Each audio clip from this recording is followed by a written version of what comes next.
రాష్ట్రంలో అందరికీ హెచ్చరిస్తున్నా, ఎవరైనా కానీ ఆడబిడ్డల జోలికి వచ్చి మదంతో ప్రవర్తిస్తే ఎంతటి వారినైనా వదిలిపెట్టను. మహిళల మీద అత్యాచారం చేస్తే అదే వాడికి చివరి రోజు అవుతుందని హెచ్చరిస్తున్నా.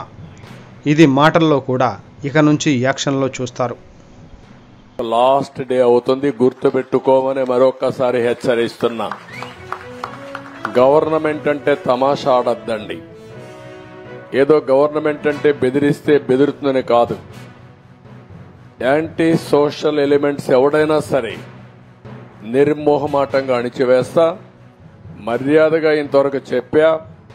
ఎవరైనా కైపెక్కి లేకుంటే గంజాయి తినేసి తాగేసి లేకుంటే మద్యం తాగేసి ఇష్టానుసారంగా చేస్తే మాత్రం తీవ్ర పరిణామాలుంటాయి. మొన్నటి వరకు నేను ఎందుకంటే స్లోగా బిల్డప్ చేయాలంటే బిల్డప్ చేస్తున్నా, కానీ ఈ రోజు నుంచి చెప్తున్నా, ఒక ఆడబిడ్డ నా దగ్గరకు వచ్చి నాకు అన్యాయం జరిగిందంటే మాత్రం ఎవ్వడిని వదిలిపెట్టనని మరొకసారి హెచ్చరిస్తున్నా.